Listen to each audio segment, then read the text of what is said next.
এই পদ্ম গাছটা কয়েক মাস আগেই লাগিয়েছিলাম। ভেবেছিলাম ফুল ফুটলে ভগবানকে নিবেদন করব। এটা ভেবেই কিন্তু গাছটা লাগানো হয়েছিল।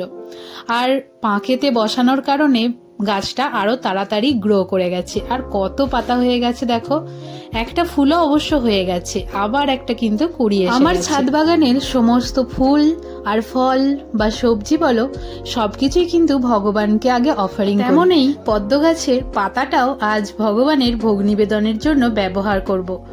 অর্থাৎ যে থালায় ভোগ নিবেদন করব সেই থালায় আগে পেতে তারপর ভোগ সাজানো হবে। দেখো কিভাবে ভোগ নিবেদন করছি আজ। আর আজ এত খুশি আমি, কারণ অনেক দিন থেকে ভেবেছিলাম যে পদ্ম গাছের যে পাতা হয় তাতে ভোগ নিবেদন করার ইচ্ছা, কিন্তু পাতাগুলো খুব একটা বড় হচ্ছিল না। আজ অবশেষে এতটা বড় হয়ে গেছে যে একটা বড় থালার মাপে। তো ভগবানকে এবার ভোগ নিবেদন করব। চলো ভোগটা নিবেদন করি।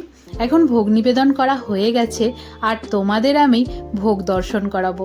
এত সুন্দর লাগছে, দেখো খালি ভোগ দর্শনে দুর্ভোগ কাটে। হরে কৃষ্ণ। এখন বিকাল 4:30 মতো বাজে আর এখন আমি ছাদ পরিষ্কার করব। প্রতিদিন গাছে জল দেওয়ার কারণে টবের নিচে অনেক মাটি জমে, যার কারণে দেখতে খুবই খারাপ লাগছে। আর বৃষ্টি হচ্ছে, এখন বৃষ্টি হলে জলটা পাইপ দিয়ে যেতেও অসুবিধা হচ্ছে, যার কারণে আমি ভাবলাম আজকে ছাদে যে মাটিগুলো টবের নিচে জড়ো হয়েছে সেগুলো পরিষ্কার করে দিই। এতে কি হয়, ছাদটাও ভালো থাকে আর দেখতেও ভালো লাগে। এই প্রতিটা টব আমাকে সরাতে হবে, তারপর আমি এগুলো জল দিয়ে ধুয়ে মাটিগুলোকে পুরো পরিষ্কার করে দেব। কাজ করতে করতে কিছু কমেন্টের রিপ্লাই দেওয়া যাক। একজন আমাকে কমেন্ট করেছে, আমরা ভগবানকে কি কি জিনিস নিবেদন করতে পারি, অর্থাৎ ভোগ লাগাতে পারবো। ভেজ এরকম অনেক জিনিস আছে যেগুলো আমরা কিন্তু ভগবানকে ভোগ নিবেদন করতে পারি না। যেমন পেঁয়াজ রসুন। পেঁয়াজ রসুন আমরা ভোগ নিবেদন করতে পারি না, কারণ ওই দুটো জিনিস হচ্ছে তমগুণী। ওই দুটো যদি আমরা প্রসাদ হিসাবে পাই তাহলে কিন্তু আমাদের মনেতে তমগুণ বিরাজ করবে, তার জন্য আমরা পেঁয়াজ রসুন কিন্তু ভোগ নিবেদন করতে পারি না। আবার আছে মাশরুম, অর্থাৎ যেটা হচ্ছে ছাতা বলি আমরা, ছত্রাক জাতীয় যেটা মাশরুম, যে কোনো মাশরুম কিন্তু আমরা ভগবানকে ভোগ নিবেদন করতে পারি না, কারণ সেটা এক ধরনের ফাঙ্গাস, ছত্রাক। তার কারণে আমরা কিন্তু ভগবানকে ভোগ নিবেদন করতে পারি না এবং সেটা খুবই খারাপ জায়গায় হয়, তাই সেটাকে আমরা ভগবানকে ভোগ নিবেদন করতে পারবো না। মুসুর ডাল, মুসুর ডালও কিন্তু আমরা পাই না, তাই ভগবানকে নিবেদন করি না, কারণ সেটার মধ্যে অনেক পরিমাণে প্রোটিন থাকে, সেটাও ভগবানকে নিবেদন করা যায় না। এমনকি চা কফি এটাও ভগবানকে নিবেদন করা যায় না। অনেকেই চা কফি ভগবানকে খাওয়ায়, দেখেছি গোপালকে চায়েতে বিস্কুট দিয়ে খাওয়াচ্ছে, মানে ভোগ নিবেদন করেছে, এরকম দেখেছি। বাট সেটাও কিন্তু আমরা ভগবানকে নিবেদন করতে পারি না, কারণ সেটা এক ধরনের নেশা জাতীয় দ্রব্য।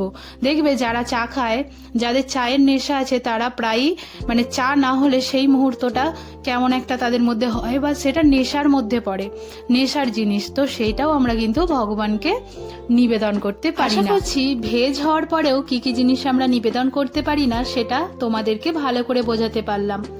আর যদি কিছু বুঝতে না পারো সেটাও আবার কমেন্ট করো, আশা করছি সেই সমস্যার সমাধান করতে পারবো। আর ভগবানের ভোগে অবশ্যই কিন্তু তুলসী পত্র দিতে হবে, সেটা দিতে একদমই ভুলে যাবে না, তাহলে কিন্তু সেই ভোগ ভগবান গ্রহণ করেন না।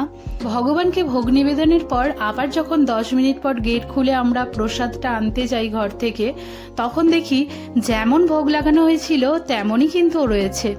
ভগবান কিন্তু একটুও খায়নি। আমরাও কিন্তু ভগবানকে খাওয়ানোর জন্যই সেই ভোগ রন্ধন করে ভগবানকে নিবেদন করি, কিন্তু ভগবান ভোগ খায় না। কিন্তু ভগবান তার সেই যে চোখ, সেই চক্ষু দিয়ে, সেই দৃষ্টি দিয়ে আমাদের ভোগকে প্রসাদে পরিণত করে দেয়। কিন্তু ভগবান কিন্তু ভোগ গ্রহণ করেন। কখন করেন? ভগবান বলছেন, আমাকে ভোগ লাগানো প্রসাদ যদি কেউ বৈষ্ণব সেই প্রসাদ গ্রহণ করেন, আমি তার জিভে বসে সেই স্বাদ আস্বাদন করি। এইটা হচ্ছে বলছেন।